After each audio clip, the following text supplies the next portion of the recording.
श्री सतगुरु महाराज की जय। आज चर्चा करेंगे कि दिन भर जो हम लोग कुछ कुछ विषय लेके चिंतन करते हैं, तो उस चिंतन का हम लोगों के ऊपर क्या प्रभाव पड़ता है। चिंतन का मतलब हुआ कि आप दिन भर जैसा सोचेंगे या देखेंगे तो उसी तरह का रात में स्वप्न के रूप में चलते रहता है। इसी पर एक कहानी है, सुना देता हूँ, सुन लीजिए। एक बूढ़ी माई थी। वो बूढ़ी माई रोज सब्जी बेचने बाजार जाती थी। वहाँ बाजार में जब वो एक दिन सब्जी बेचने बाजार गई, बूढ़ी माई को सब्जी बेचते बेचते एक लड़का पर ध्यान चला गया कि वो लड़का जो है साइकिल चला रहा था। अब बूढ़ी माई सोचने लगी कि मैं भी साइकिल को चलाता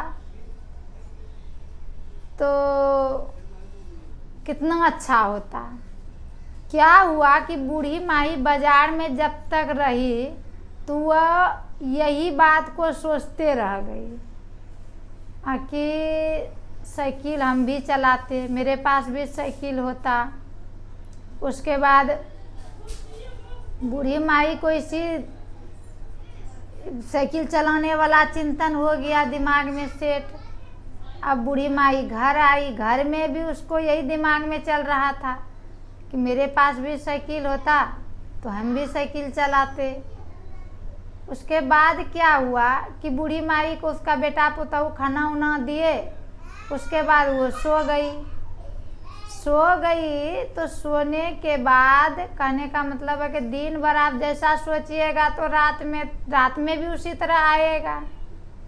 तो रात में भी बूढ़ी माई को सोने के बाद वही चिंतन आ गया सपने में। ठंड का दिन था, बूढ़ी माई रजाई ओढ़ के सोई हुई थी। क्या हुआ कि बूढ़ी माई साइकिल चलाने का जो दिन भर चिंतन की थी, उसी चिंतन को लेकर रात भर रजाई के नीचे बूढ़ी माई साइकिल चलाती रही। रात भर पूरा साइकिल चलाई। परिणाम यह हुआ कि रजाई का जितना रुई था सब जमा हो गया। अब सुबह हुआ, उसके बाद उसका पुतहू आया। अगर माँ जी उठिए ना, तो माँ जी देख रहे हैं एकदम हताश होके सोई है। बोले माँ जी उठिए ना। बोले अरे रात भर तो हम थक गए, रात भर बहुत साइकिल चलाए तो देखा रजाई का हाल खराब हो गया था।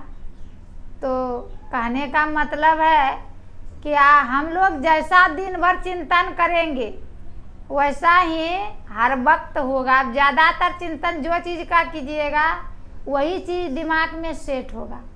तो इसीलिए गुरु महाराज के नाम जप का चिंतन ज़्यादा कीजिए। गप करने में ध्यान दीजिएगा तो गप का ही दिमाग में चलेगा। इसलिए गप कम और जप ज़्यादा कीजिए, तो रात में सोने के वक्त भी अपने आप जप आने लगेगा। बूढ़ी माई के तरह नहीं तो साइकिल चलाते रहिएगा, जो सोचिएगा वही कीजिएगा। और इसी तरह श्री सतगुरु महाराज की जय।